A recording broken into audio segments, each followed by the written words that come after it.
Hola, un gusto saludarles. Mi nombre es Javier Valencia. Soy presidente del Colegio de Ingenieros Forestales. Es un honor estar aquí con ustedes, estimados jóvenes en acción. El tema que yo voy a presentar es sucesión ecológica y resiliencia natural. Como ustedes ven, pues este tema es muy importante. Desde la experiencia de un ingeniero forestal, en este caso regente forestal, pues hay varios conceptos, definiciones de sucesión ecológica. Este, la primera, pues, sería sucesión ecológica, es un proceso de cambios que experimenta un ecosistema en la composición de sus especies a través del tiempo, a través de varias etapas o varias fases, hasta llegar a un equilibrio dinámico. En sí, tenemos un lugar inerte, como se puede observar en la imagen, en la parte inferior izquierda, un lugar inerte, y luego a través del tiempo, pues se forman bacterias, líquenes, hongos, musgos que interactúan entre sí, viven en simbiosis, van formando un poco el suelo, van mejorando la estructura de ese suelo, van meteorizando o destruyendo la roca para formar el suelo. Luego vamos a una siguiente fase o etapa donde empiezan a salir ya los arbustos o hierbas anuales, luego las gramíneas o hierbas permanentes, y luego las especies heliófitas, ¿sí? Las especies heliófitas efímeras. ¿Cuáles son estas especies heliófitas efímeras? Son los árboles que necesitan de bastante luz, ¿no? Como por ejemplo la balsa o la boya o el ceibo que conocemos comúnmente algunas personas.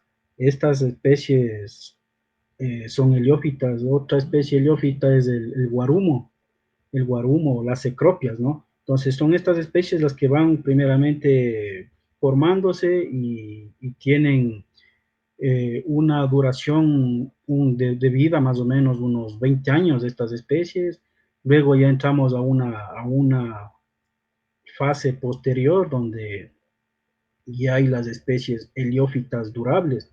Las especies heliófitas durables, lógicamente, ya duran mucho más tiempo, y luego entramos a una fase final que es están ya las especies esciófitas, las especies que son bastante tolerantes a la sombra, ¿no? Una especie esciófita, por ejemplo, puede ser un chanul, un guayacán pechiche. Eh, en sí la sucesión ecológica viene a ser como la dinámica ecológica que tiene esta cobertura vegetal. Si un sitio hubo cobertura vegetal, pues esta tiende a recuperar esta cobertura vegetal a lo largo del tiempo, ¿no? Más o menos, para tener una idea, si es que un bosque tiene una perturbación externa, por ejemplo, puede ser un incendio o una deforestación, este bosque tarda en recuperarse entre unos 100 o 150 años y vuelve nuevamente a ser bosque, ¿no? En cambio que ahí podemos también ver este concepto de la resiliencia natural. En ecología, prácticamente la resiliencia natural se refiere a la capacidad de un ecosistema para absorber las perturbaciones y recuperarse sin cambiar fundamentalmente su estado. Lógicamente, aquí podemos ver también que los ecosistemas evolucionan. La vida y los ecosistemas son inseparables. Partiendo de esta afirmación, nosotros podemos decir que si los organismos vivos evolucionan, lógicamente que los ecosistemas también lo hacen, mediante la sucesión ecológica, que consiste en una serie de sustituciones de las poblaciones de especies vegetales por otras especies. En este sentido, los ecosistemas pueden volverse más complejos durante la sucesión ecológica a través del tiempo, como habíamos dicho. Se presentan diferentes fenómenos a lo largo del tiempo, por muchos años, ¿no? Esto es importante conocer y entender. También podemos decir que hay dos tipos de sucesiones ecológicas, ¿sí? Las sucesiones ecológicas primarias y las sucesiones ecológicas secundarias. Las sucesiones ecológicas primarias prácticamente es la formación de, de la cobertura vegetal o la recuperación de ese ecosistema partiendo de un suelo inerte, partiendo de cero.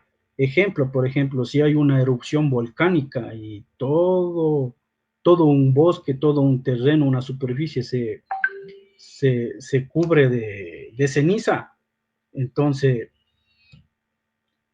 el suelo prácticamente es inerte, ¿no? No tenemos ahí al principio ni bacterias, ni hongos, ni líquenes, ni musgos, nada. Pero a lo largo del tiempo, empiezan a ser poblados por estas especies que son resistentes, las bacterias, los hongos, los líquenes, y empiezan a interactuar entre sí, a absorber alimentos, a tratar de destruir la roca y empiezan a formar el suelo, ¿no? Empiezan a formar el suelo, una capita de suelo bastante delgada.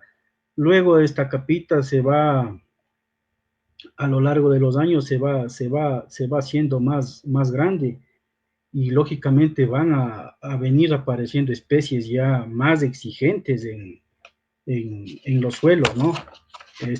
Por ejemplo,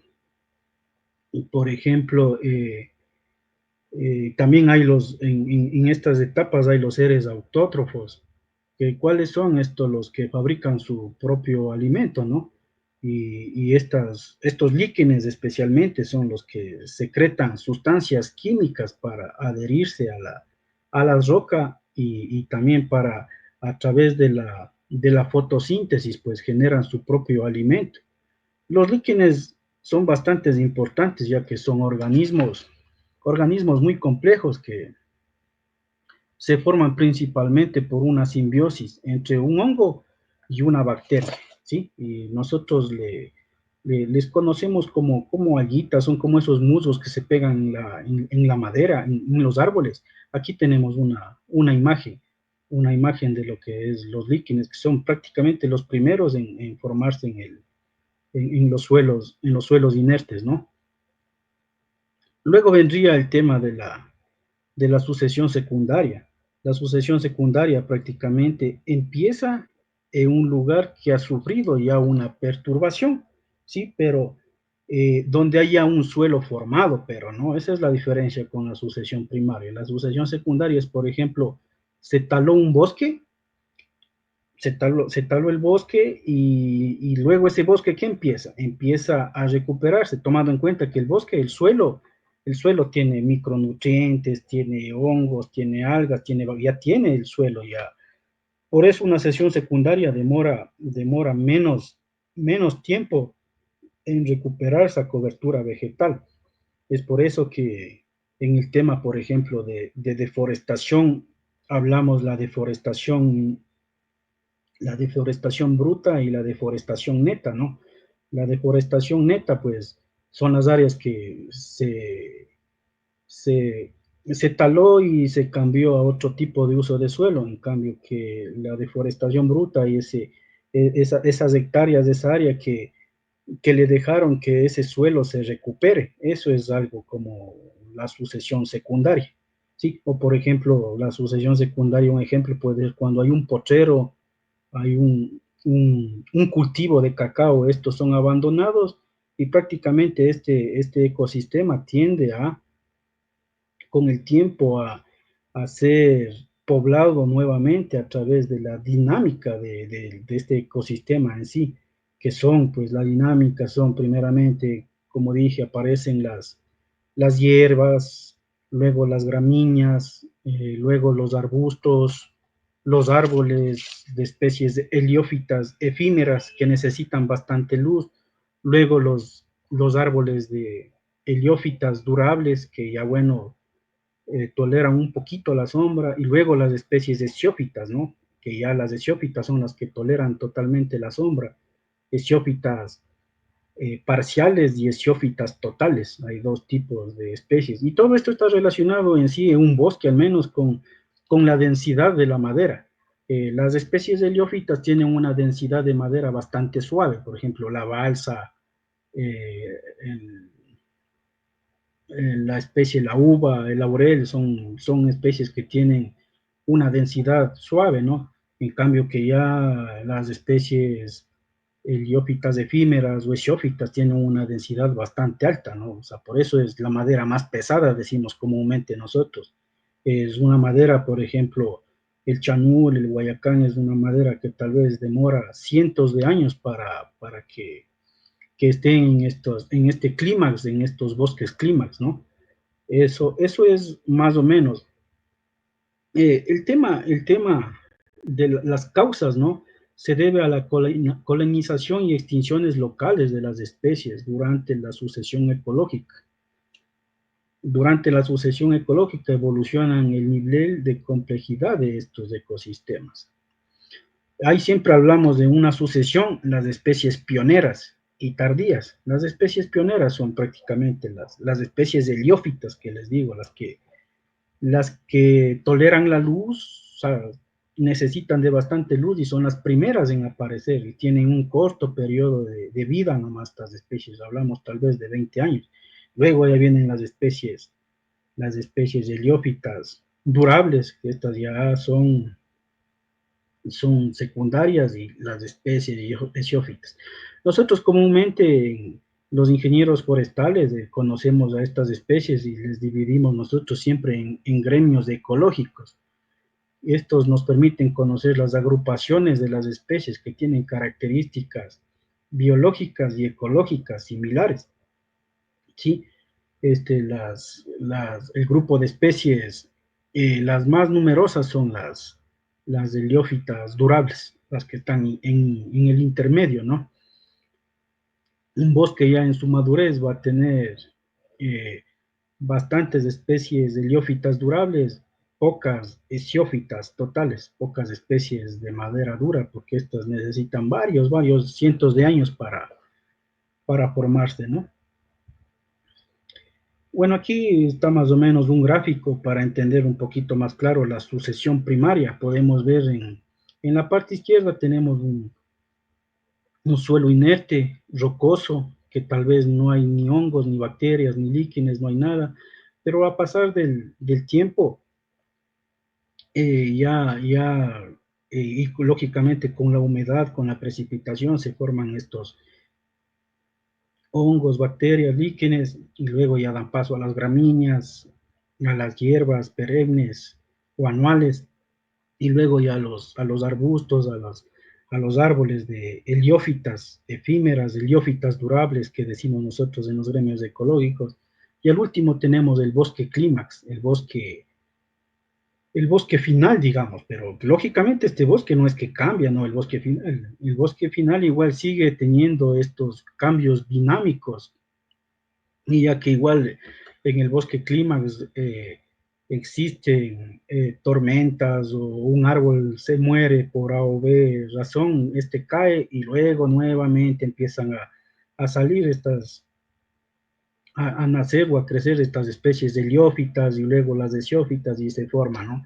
El tema principal es que un bosque siempre está cambiando, siempre hay renovación de especies forestales, y, pero lógicamente uno no se puede percibir esto porque esto dura mucho tiempo, ¿no? Para tener un resultado, digamos, si es que investigáramos con parcelas permanentes, nosotros para tener unos resultados estaríamos hablando tal vez de entre 40 y 50 años, que de lo que yo he revisado, pues no tenemos hasta el día de hoy esa información, ¿no? Eso es más o menos para entender lo que es la sucesión primaria. La sucesión primaria va desde cero a un bosque clímax. En cambio que la sucesión secundaria prácticamente es a través de una perturbación. Ahí tenemos un bosque que se ha incendiado, en este caso, que está al lado izquierdo, pero tenemos la capa de suelo, ¿no? Tenemos la capa de suelo, tenemos la capa que tiene con material semilleros, semillas, hongos, bacterias que ya que están entre sí. Entonces, este es a través de la humedad, este es fácil, más fácil de recuperar este bosque, este ecosistema, ¿no? Este ecosistema evoluciona rápido y tal vez en unos 40 o 50 años ya podemos ver un bosque secundario con especies heliófitas efímeras y ya, aunque sean unas pequeñas esciófitas durables. Y tal vez a los 100 años ya esté un bosque completamente formado, ¿no? Ese es el tema, pero lógicamente si es que no hay actividad antrópica, si no hay actividad humana, porque si es que hay actividad humana, nosotros degradamos el bosque y vuelta regresamos al principio. Bueno, esta presentación es básicamente algo pequeño. Bueno, en esta última imagen le he puesto yo, podemos ver una frontera de un sistema silvopastoril para abajo y al norte tenemos, en la parte de arriba tenemos el bosque nativo como tal. Si nosotros ese potrero, ese pasto que está ahí, dejáramos pasar unos 5 años sin intervenirle, lógicamente vamos a tener las especies heliófitas. Y luego de unos 20 años, se va a poblar tanto este bosque que va a ser un bosque ya secundario y más o menos de unos 50 años se va a parecer en algo a un bosque primario, porque ya va a tener especies heliófitas durables, ¿no? Y luego de unos 100 años tal vez ya llegará a su clímax y tendremos nuevamente un bosque casi primario con especies de xófitas y todas las especies mezcladas entre sí. Esa es la idea, ¿no? Ese es el tema de la sucesión natural, el cambio de los ecosistemas, la evolución de los ecosistemas.